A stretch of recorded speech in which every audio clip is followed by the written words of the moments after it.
Good evening, good afternoon, wherever you find yourself in this weird, wild, wacky world of ours, and welcome to another exciting installment of Sales at Midnight. Yes. This scene takes place in the Church of Saint Santiago de Compostela, located within the city of Havana in Cuba. It has been backdated. This scene takes place roughly 4 to 5 months before our current casual fare. As the exiled Royak, Maristala makes her way down between the pews, her feet echoing on the marble floor. Above you, the high Gothic roof of the cathedral, or of the church rather, arches away.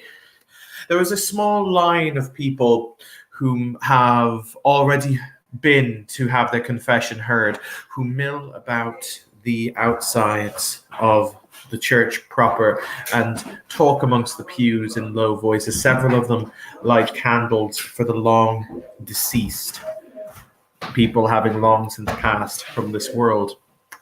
However, the confessional itself yearns open, waiting for you. Maristella will first go to like the altar, just crosses herself before heading into the confession stall, and she'll sit down as you ought to, and will say, "Forgive me, my father, for have sinned." God, I can English.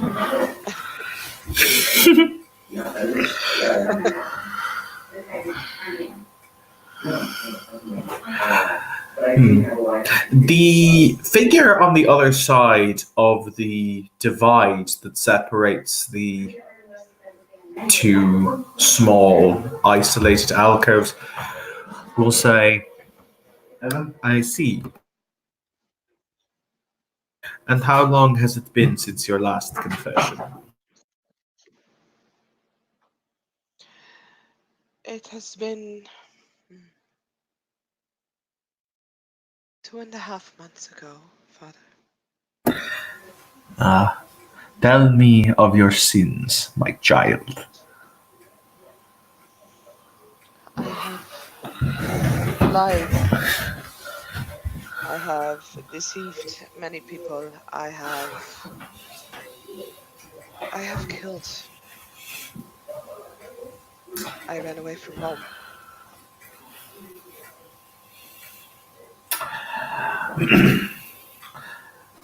I The have blood. left what Sorry, continue. I have left what is rightfully mine. I've left my people and my lands to their own devices.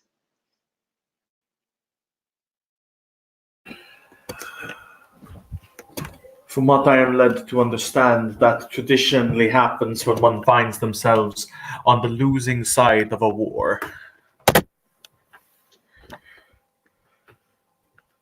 She looks surprised because um, she didn't expect to be recognized. Um, but she nods. Yes, but I have given up my holy duty to rule in favor of my life. So, I you have every. chose your continued existence above your God anointed duties. I have chosen to look at my duties at a later time so that I can gather God's forces and reclaim what should be mine.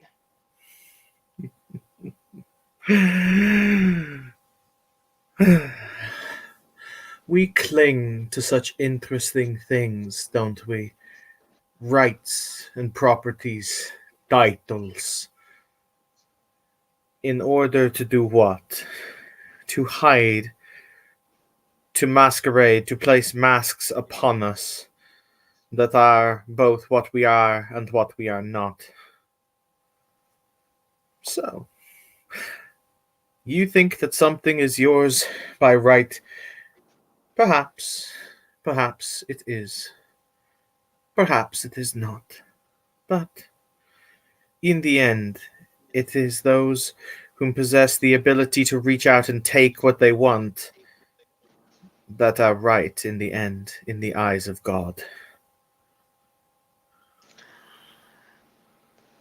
Maristella is frowning because that does not sound like your typical priest at Oh all. God, no! That sounds super heretical.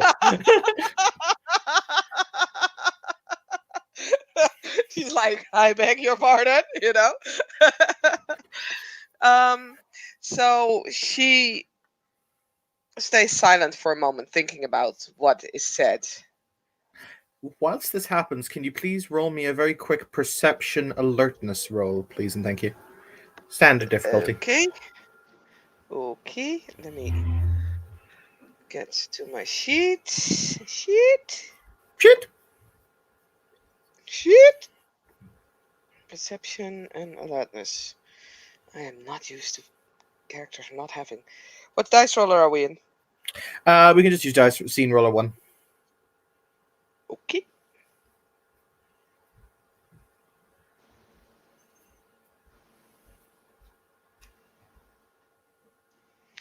Two successes. You hear a very low kind of thudding noise from outside. It's very, very quiet, but you hear what sounds to be 2 or 3 weights falling onto the ground very softly. Interesting. She, from out of one of her boots that she has under her dress, because I feel in environments such as this, boots are kind of necessary, especially when you're on like a ship. She will take a small, slim dagger, holding it in one hand, as she says, whether I will take it back or whether it is rightfully mine, given to me by God and by my family and my blood, it does not matter. I will get my hands on Spain again.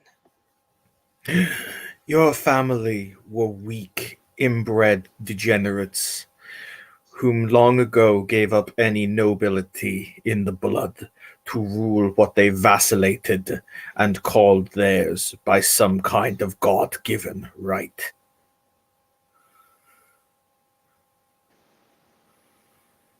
My family does not matter to me.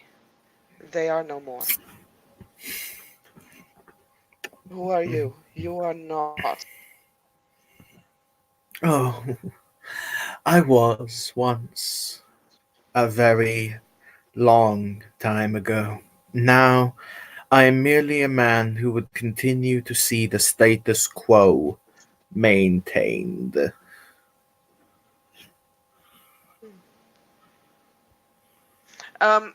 Can't you tell how close this person is sitting to like the wall that separates them? Because it's usually very thin. It's actually interesting. As you look there, you can't really see him. You can tell that he's talking from that general direction, but it's very difficult to see a physical feature. It just appears to be inky blackness. So how close is his voice? Like basically from the proximity of his voice, would it seem that he is like right next to that like Yeah, you would guess he is right. He separation? is. You'd almost guess he is pressed against the separation. And she just heard 2 thuds from outside. So what she's going to do is she's going to stab with the knife through like the thin wall between them, because she feels this might be someone out for revenge or like to get the final member of her family murdered, and she's not in for that. So she's gonna try and stab through and try and hit something there. The blade slips through the plywood. It's very thin. It's there to be a symbolic divide more so than a literal divide. And you feel it go through, but you don't necessarily feel it hit anything.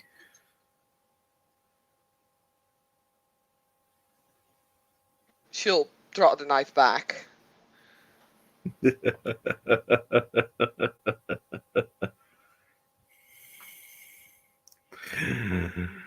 My. How unladylike.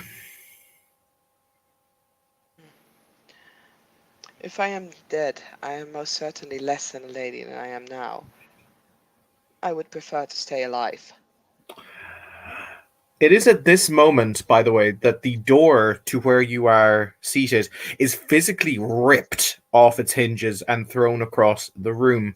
What you perceive, by the way, that was clearly the thudding sound is there are 3 or 4 people whom are being slowly strangled by shadowy tendrils on the ground, kicking and writhing, but they don't seem to be making much noise. Okay, this is the first time she sees Obtenebration. Now, I don't know if it's in the Dark Ages, but I know it says that you need to roll your courage, basically. Yep, you can roll your courage. This is fucking scary. Yep. Let me see. Courage. What's my courage? Ah, okay. I have good courage. She's so brave. We'll say it's difficulty So 7. brave. That's fair. I believe it was either 7 or 8. Nope, I fail. So, she is going to try and run out of the booth and behind the booth. All right. What happens is you see one of the people laying on the ground. He was dressed in perhaps the robe of a wealthy merchant. His face is turning an off purple color as the life is choked from him. He reaches out a hand towards you, shaking, clearly trying to utter something without the breath to fill his lungs. Before the priestly side of the confessional, it doesn't open, but from between the cracks, it disgorges, vomits forth an inky blackness that takes on a rough human physicaloid feature, basically takes on a rough human form within a few heartbeats. And it simply says, as you race behind the confessional, "You can't run from me, your highness." I think with her already failed courage roll, seeing this will make her, like, scream and only try and run away faster. Okay. For the purposes of the narrative, basically what happens is the shadowy figure races forward towards you, and it will very, very casually catch up with you, the advantages of celerity. It doesn't seem to be an issue for him. Like he almost seems to be he's keeping pace with you without any effort.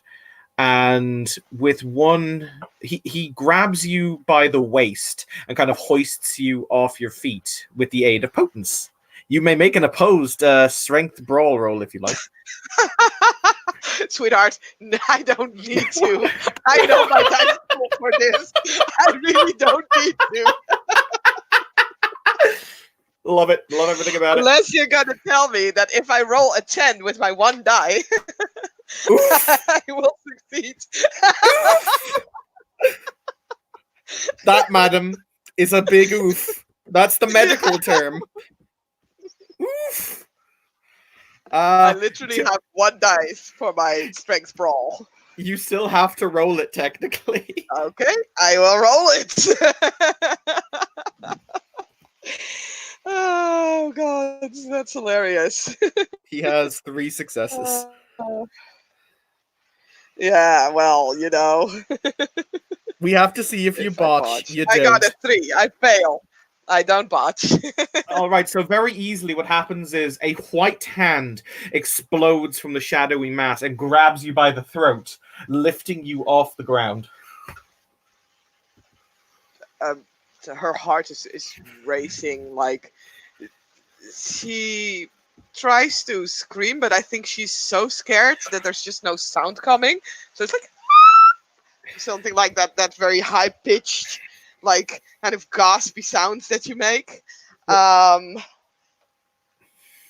think she will drop the knife at this point as well, just going sort of limp from fear. I mean, if you want, you can lash out at him and stab him repeatedly with the knife. Fine, then we do that.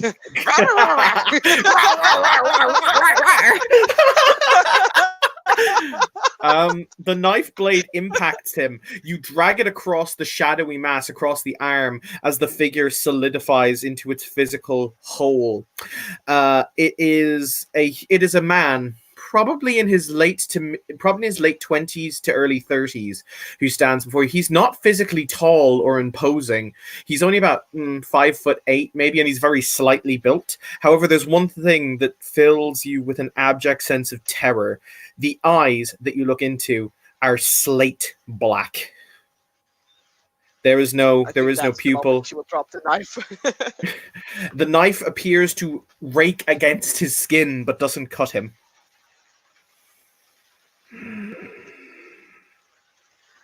Though he seems to stop, like he looks into your eyes with the black pools of nebulous nothing, and he says, "You are very beautiful. I was not expecting that."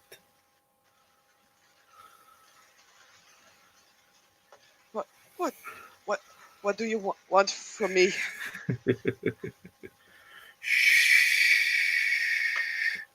The hand reaches up. He's not choking you anymore. The hand reaches up and he strokes the side of your face with very cold fingers before he says, "Nothing. Everything."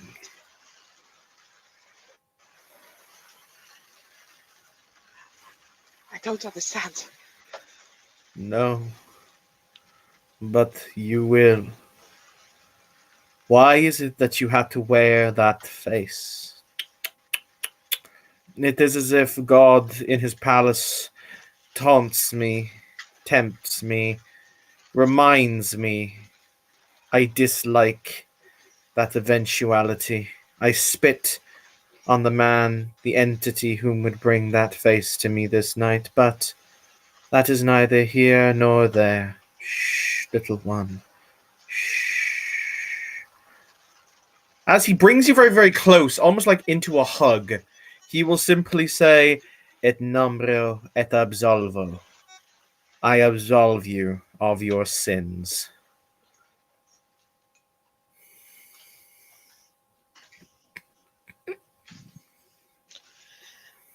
I don't think she's going to respond to it. Like, she doesn't know how because she doesn't understand what he's saying. I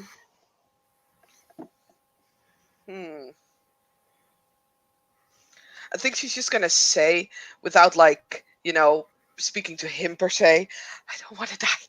I won't die. I can't die here." Shh. And to steal a line from the mummy, death is only the beginning. And it is at that moment that you are gripped by an almost sense of orgasmic bliss. As he sinks his teeth into your neck. Nom, nom, nom, nom, nom, nom, nom. The world will proceed to spin. Everything goes tinted red for a few moments as your heart beats once, twice, stops. For a brief moment, you almost perceive a light ahead of you. You almost see something awaiting you. And then it is as if a chain is wrapped around your conscious mind and it is ripped backwards. You find yourself, you do not know how much time has passed, in a large, well-appointed bedroom. However, there are no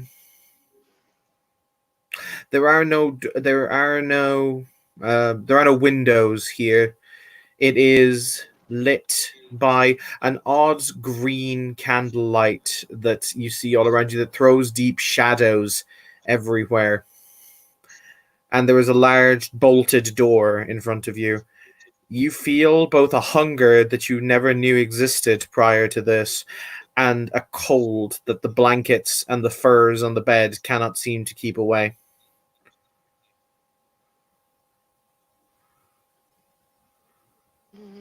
She opens her eyes and sits up, looks around, tries to find anything that would stop her hunger. That's like her first almost instinctual reaction.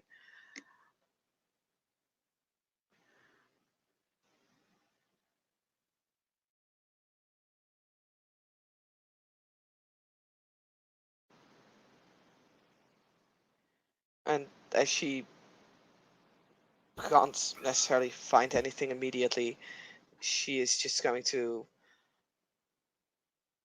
try and find a way out of this room. There's only seems to be one way out of the cold brick that surrounds you, and that seems to be the doorway in front of you.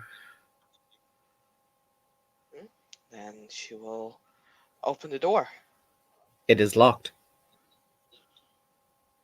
She'll try and pull on it, tries to pull it open. You try and pull, it is very obviously locked.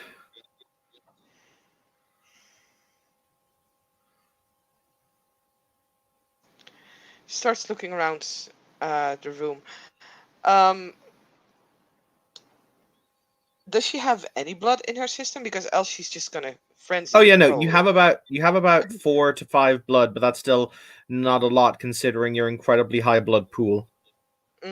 Okay. Okay. In that case, she will try and find anything that can serve her as a weapon. The room itself is very beautiful.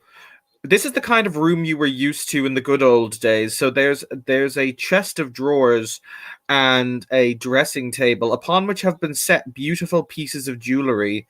The whatchamacallit, the wardrobe itself is full of very, very high end and beautifully designed gowns and pretty dresses. As she sees that, she looks down at herself to see what she's wearing and how it looks. You're kind of dressed in a night garb, like a night slip. Okay. She'll get changed because she's vain enough to like the pretty dresses. I like the concept of she's vain enough to like pretty things. It's fine.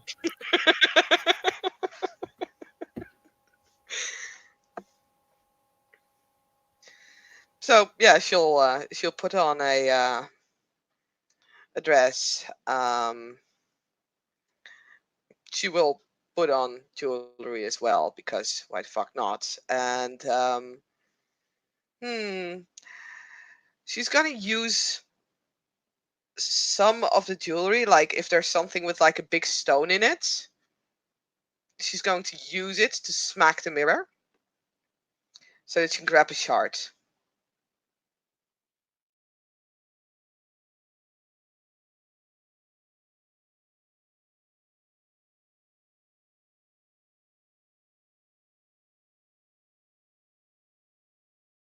And she's gonna hide like the rest of the shards, and it's just gonna like hide the one shard that she's holding in her hand. And since we lost an Evan, I will just continue talking until hopefully he comes back. So she's sort of shivering, like even despite the garment that she wears, she feels cold. There's a coldness inside her that just doesn't seem to fade, doesn't seem to go away. She tries to recollect what happened. She remembers the fear and then that feeling of ecstasy before it all sort of went away. And she is pretty much confused. Sorry about that. Feeling where that came from. And yay, we have an Evan back, so I can stop talking rubbish. Excellent. Hang on, have you been monologuing this whole time just to fill dead air? Excellent. Yes. Amazing. Basically, what it boils down to is she put some jewelry on. She finds one of the bigger jewels, like some necklace with a big stone. She smashes the mirror, hides the pieces, save for like one big shard that she holds in her hands, and then kind of waiting to see if anyone shows up. Oh, of course, you've now noticed the fact that you have no reflection. Yeah, that's scary.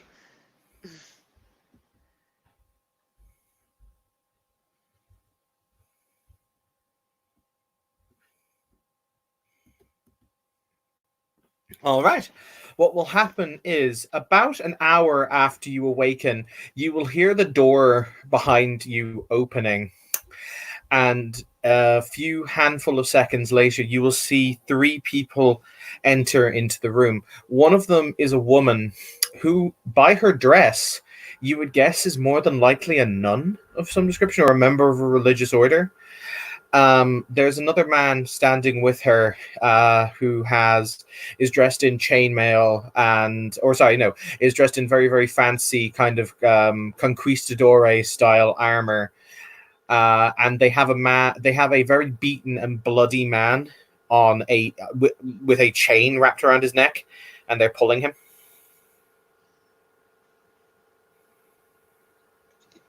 She is she's holding still, waiting for them to come closer, because she feels that she could probably grab the nun and like basically threaten her, like put the shard on her throat, and with that kind of push the guard or the nobleman or whatever he is to get her out of this place. But as she does so, there's also that scent that kind of triggers that feeling of hunger that she has. Makes it very hard for her to. She tries to remain composed, but it's hard because something smells incredibly nice. She doesn't realize it's the blood that she's smelling, but something is just, as if someone's making Sunday roast. You haven't eaten for a week. It is good to see that you are awake, Senorita.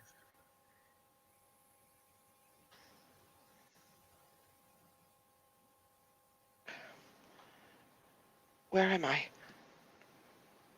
You are currently beneath Castle Morro, overlooking the city of Havana, the guest of my Lord Lucien Ravine.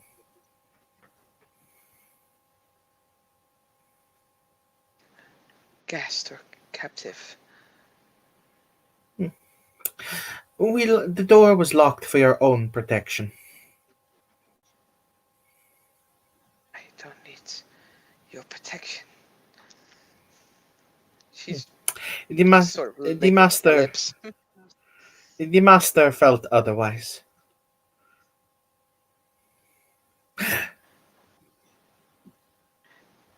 Did he save me from that unholy church? No. My Lord Lucien was the entity whom you spoke to in said place of worship. That was not a nightmare? No, Signoria.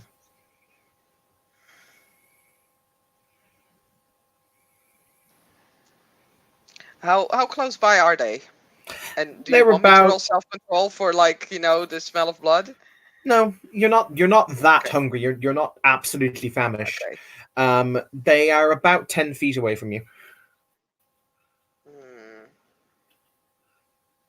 Are they coming closer, or are they staying there? They're standing there. Okay, she's gonna try and leap for the nun and, put the shard on her throat. All right, that'll be another Dex brawl roll, because that's initiating a grapple. Or strength brawl roll.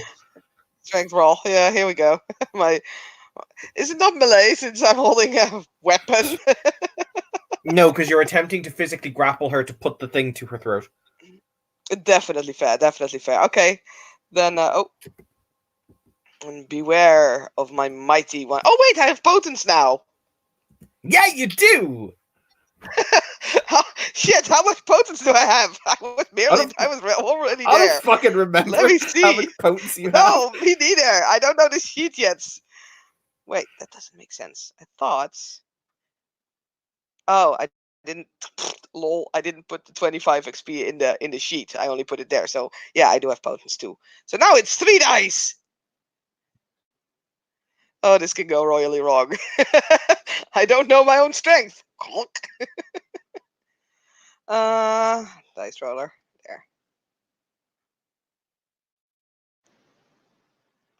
3d10. No, I still fail.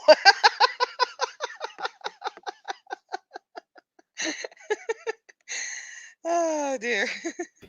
So you leap for her. 1, 2, 3, 4, 5. Minus 1 is 4.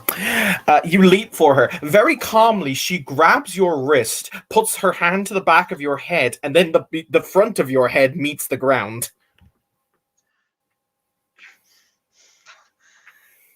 How dare you? Let me go. In theory, Signoria, you attacked me first.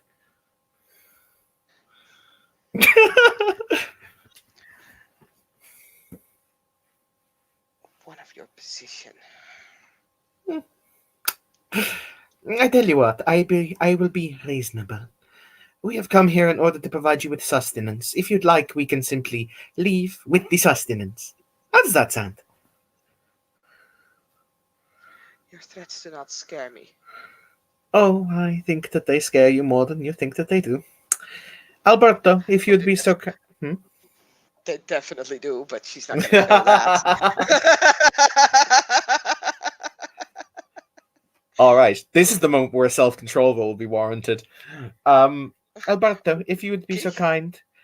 Alberto, without a second glance, draws a knife from the from his belt and cuts the throat of the prisoner. There is a gout of arterial spray. Here we go. Let's hope my self-control is better than my potence. That's difficult. Dice pool. That's difficulty 8. Wow, that's a botch. Oh, so welcome to. I think I threw all my successes in that 7 successes I had in between. I have to ask, what was the roll that you got 7 successes for? Was it like really important, or was it just something really minor and shitty? It was semi-important, but I would need to looking back up again. It was really it was a good moment in time that happened. But I remember. It was to make a hole. We had to crawl out of a hole. We had to make the hole. Now it was a very good moment to have this amount of successes. Unfortunately, I rolled to assist. Oh. Oh. So, because of me, Jason can roll 7 dice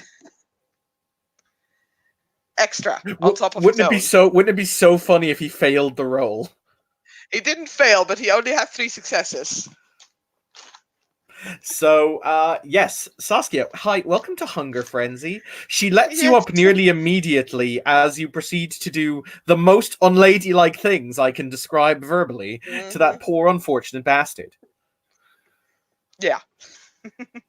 She's ripping that guy to shreds, trying to lick every bit of blood from the floor and from him, from his bones, and, everywhere. Probably even from her shoes. Are you on the path of humanity? Yes. You just turned me. Oh, yeah, I did, didn't I? Huh. I'm sorry, that might go in the throat quote, but you on the path of humanity. You just turned me. Oh, so I did. But on the bright side, you will now have a blood pool of 13 because he lost about a point of blood in the arterial gushing. I mean, she's licking that off the floor. Like I said. My, look at how the mighty tend to fall, huh?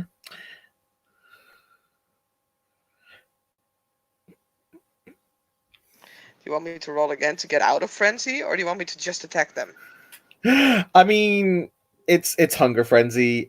You have sated yourself, and more than a couple of rounds will pass as you physically lick the blood off the floor.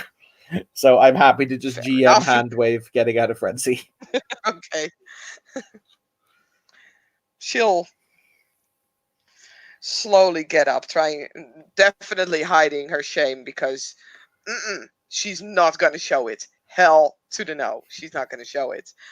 And she looks down at her dress.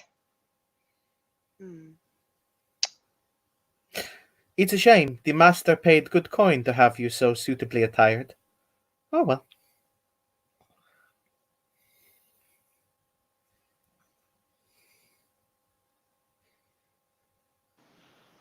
So, what are your plans with me? Define plans. What is going to happen with me? Will I be locked in this room for the rest of my life? I would be I slightly more am. I would be slightly more disconcerted about the fact that you literally licked the blood of a dying man off the floor, but to each their own, I suppose.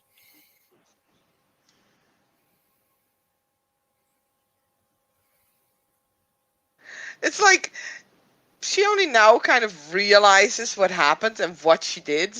Like that took a couple of seconds. She looks at the body and then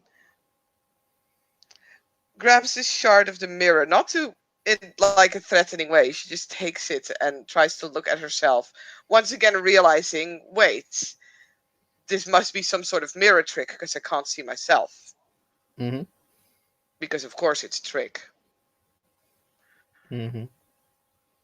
There's nowhere she can else look, so she's gonna, take the bed sheet and try to clean her face somewhat, purely on the feeling of there might be something here. She's trying to hide how this is grossing her out. And as she's done so and kind of wiped off most of the blood from her face and from her neck and from her chest and from the dress, which is rather hard, that will stick. She will turn around again and says, "And what is going to happen to me now? I'm quite sure that you will not get much ransom for me, as there is barely anyone who is alive who could pay you more than I can pay for my own freedom." The master has no interest in money. He took you because he found you beautiful, and he wished to look at you more. Think of yourself as a kept doll. A doll? See? I have friends in the city. Your point being?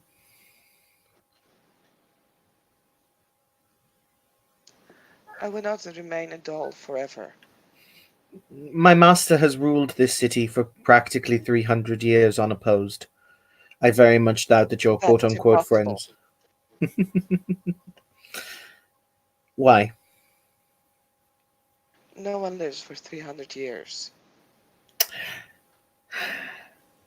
Very well. I will have a bath drawn for you so you can at least look presentable. And then you are to adjourn upstairs where it is you will join my master for a conversation.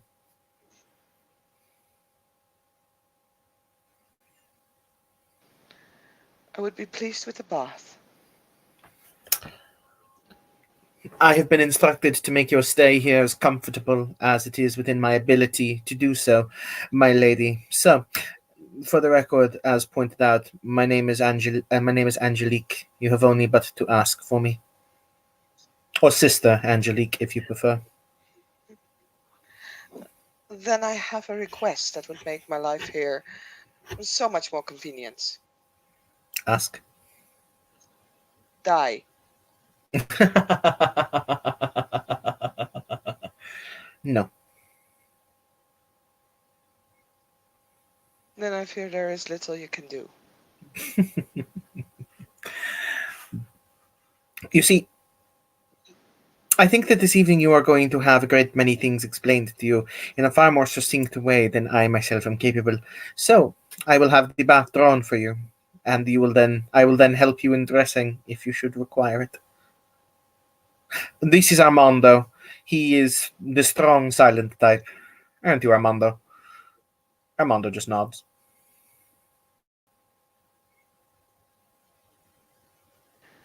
Are you going to clean that up? As she's looking at the dead, drained body, trying, just looking at it and looking away from it, ignoring the fact that she just did something horrible to that. You see, Definitely ignoring that. we will remove the corpse. Armando will see to it while it is your bathing.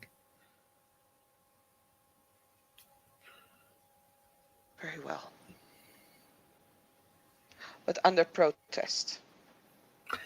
The protest has been duly noted, filed, categorized, and no one has cared.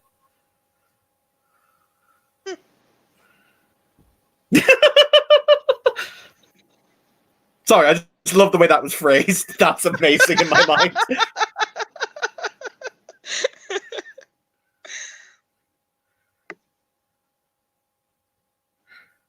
Now then, princess, if you would please step this way. She will follow. You are led out into a long corridor that everything here is deep, you would assume deep underground. She will lead you to a very, very luxurious, almost Roman style bath that has been placed under here for the usages of individuals, and will say, I will take the bloody clothes and have them dealt with.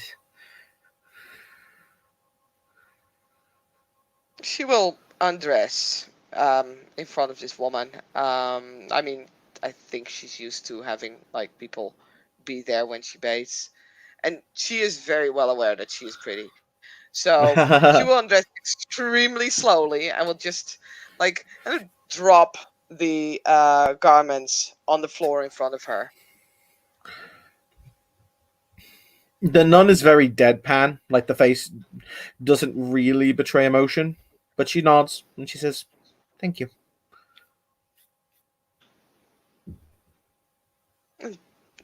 She'll get into the bath. I will deal with this clothing. I will give you a piece of recommendation, princess, not only because you will be naked, but also because it will be most distressing. There are things in this castle that I would very much recommend you do not see unless you are escorted, so escaping will prove hazardous to your health. Or attempting to escape, rather. You may leave. As you like. She bows before she leaves the room.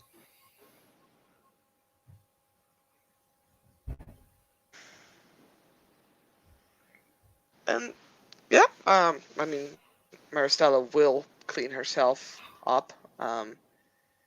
Despite everything she wiped away, the water will probably turn red pretty soon. You'd assume it would do. However, it's clearly being fed by an underground system. So essentially, fresh water is being constantly pumped in, whilst other is being constantly siphoned out. Interesting. And she's going to think on her options because at this point she sort of understands that escaping might not be the best because there are many things that are confusing to her. First of all, the entire thing of what happened in church. Second of all, the fact that she just drained someone of blood. She kind of feels sick, but it tastes so good, which is really confusing. And the things that the nun said, like someone who ruled for 300 years, everything just feels off and it doesn't add up. So, but it doesn't add up in a scary kind of way. Not in a everybody's crazy here kind of way, but in a oh my god, what the fuck is happening kind of way. So she does actually take the quote unquote thread of the nun seriously, and she will not attempt to escape just yet. She's like, I first need to find out more about this place. This is not gonna go really easily. I actually need to check something. Give me 2 seconds. Okay.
All right, I had to confirm something because I wasn't actually sure how many steps blood bound to Lucian you start at. You only start with a 1-step blood bond. Mhm. Hey, cool. So, yep, the nun will reappear about an hour later with clothing.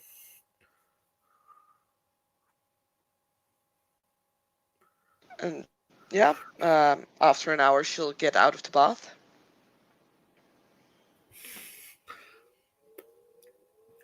She will help you dress That if you makes it want a the whole help. lot easier. Oh, she'll take the help.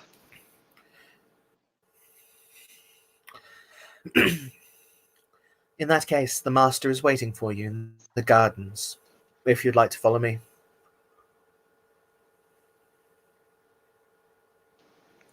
Please, lead the way. As you like. She will then turn and walk with you. You were walked through. You were walked through the corridor again. There's a spiraling staircase. She will stop you at the staircase and she will say, "Allow me to give you a piece of free and friendly advice, princess. No matter what you do, do not go down further than this level. Am I understood?" No further down in this level. Then what is there? That is not something I feel as though I should inform you of.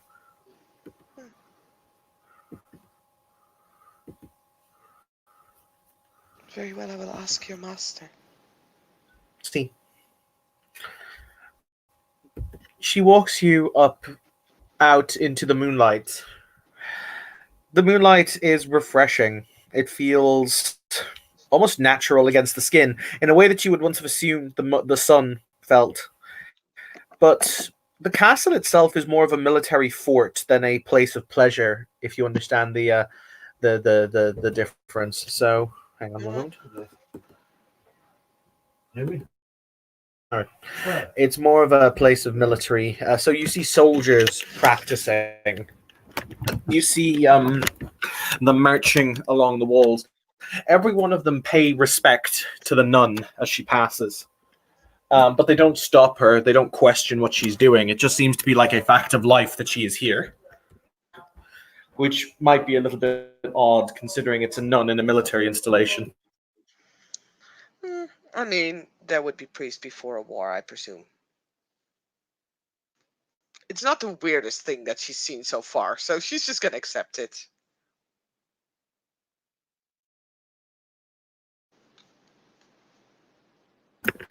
She leads you down through a side door of the castle proper, and there is a set of stairs carved into the sheer cliff face the castle sits on. You see Havana spread out before you. Castle Morrow sits in a commanding location overlooking the port where it can bring its heavy guns to bear should there ever be issue. However, it is now quiet. You will be walked down to a crevice that has been carved into the side of the mountain itself, wherein you will see a number of plants having been planted. The fort itself could not support a garden, so one was made.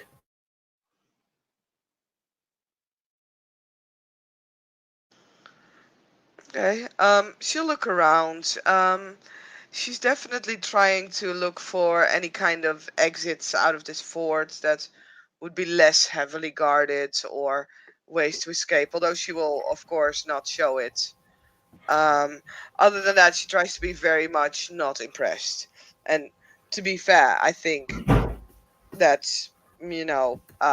all in all, this fort is probably not as impressive as some of the castles she's seen so far. So, Oh yes, fort no, itself, it's a very defensive position. Like you'd say it would be a nightmare to physically take this fort, but it's not pretty. It's not designed to be. It's very squat. It's very militarized. Everything is straight angles, if you get me. yeah. There is no one waiting for you down here, though. And the nun will simply bow and say, I will leave you two alone. Are you blind? There's no one here. Just because you cannot see does not mean that I am ignorant. She kind of makes a face that says that she very much thinks this person is ignorant, but she won't comment on it because so far this nun has outmatched her. I will put out that she is from an out-character perspective, she is Lucian's very physically heavy ghoul. Because I thought I wanted a nun as a beat stick, and it amused the crap out of me. Yeah, that's amazing. But she bows and she says, My lord, I have brought her as you requested. I will go and see to the other matters you had for me this evening. If you should require me, you know where to find me. It's really weird. She's talking to nothing. I mean, there was a trick with the mirror, so it might just be that this lord is hidden somewhere that, Maristella can't see right now. So she's just gonna stand there, making sure that, she's standing there quite poised, like she knows in what angles to stand and whatnot. So, she's gonna stand there and wait, because if anything, she can have patience. Or at least The only thing out of the ordinary that you will see is there is a silver chalice that is set on a stone bench that appears to be carved from marble right at the front of the little stone garden.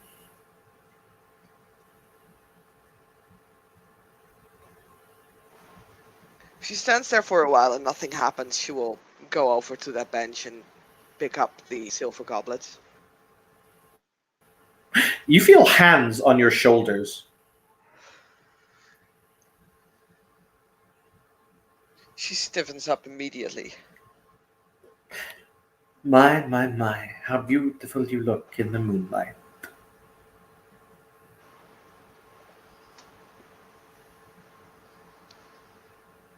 Finally, someone who could provide me with answers. Why am I here? Because I wished you to be.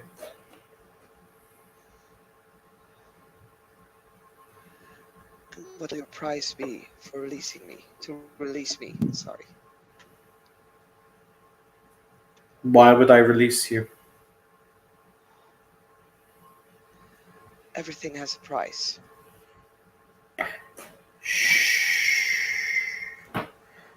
He turns you around to look at him, and once again you are hit with those same black eyes. She is really trying not to step back from him. However, there's something about him that is vaguely alluring because the blood bond. Mm-hmm.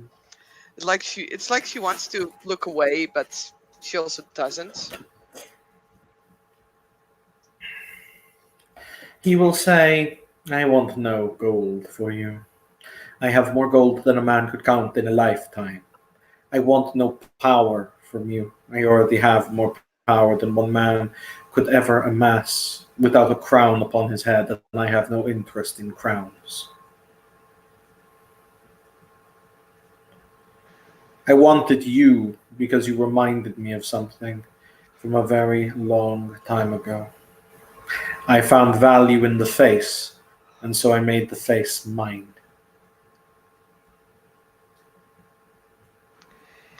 You may have captured me, but I will never be yours. He reaches out and he takes the whatchamacallit, the cup.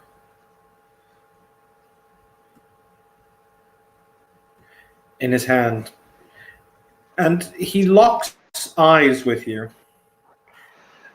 Yeah, Lucian's a dick. Back. What is your current willpower? I mean, she looks back.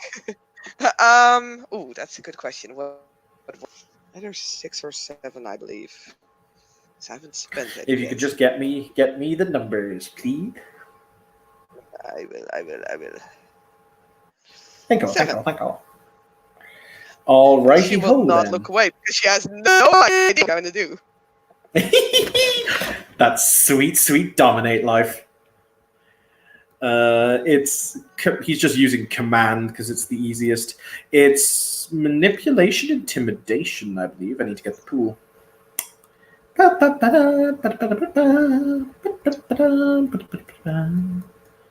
I love how demontation comes first. God, I fucking hate demontation.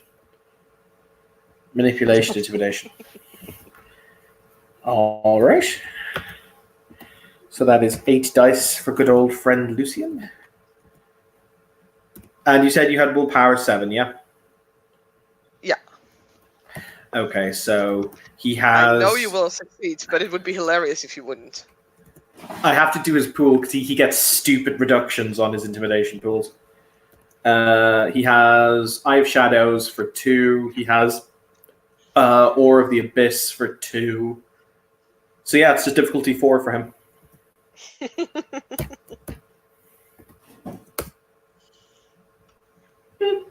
3 successes is enough. What he does is he locks eyes with you. He bites his wrist and he pours a point of blood into the chalice. And he just looks at you with the chalice held out and he just says, "Drink."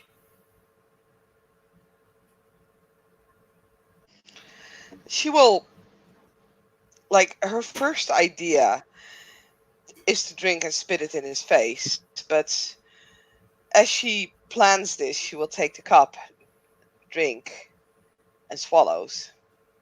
It's really good. Mm-hmm. Yeah, for a moment before she manages to get her, like, played arrogance back in place, she looks extremely confused. Like, why did I do that and why did I enjoy it so much? Before she will, once again, put on that arrogant, noble bearing of hers and will hand the cup back and says, "Because you asked so politely." Like she's trying to, reason it within her own mind. A long time ago, in a kingdom that is no longer called what it was, I knew a girl whom could melt a heart simply by looking upon the man, a girl whom carried herself every inch a queen. She was beautiful and regal, the very soul of what it was to be the one who wore the crown. I saw that girl burn alive when it was that the village that she was staying in was overtaken by the Moors a very long time ago. You reminded me of her, and so here you stand, rather than dead, which is what I should have more than likely done.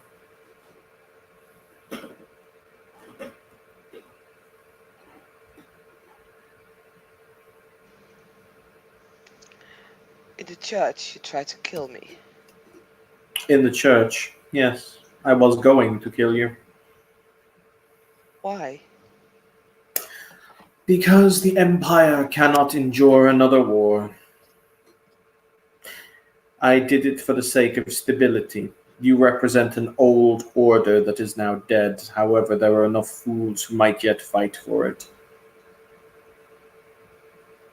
That is good to know. Because I will make them fight. No, you won't.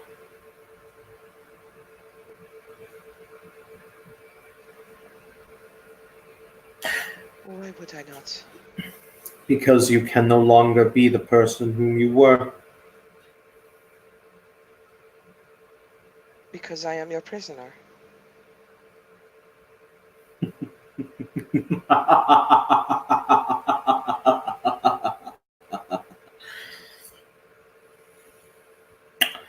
Let me tell you a short story about 2 brothers a very long time ago. And since you said you wanted to go to bed, we shall call it there. Thank you, players, for playing. Thank you, watchers, for watching. This has been another scene in Sails at Midnight. Have a pleasant evening.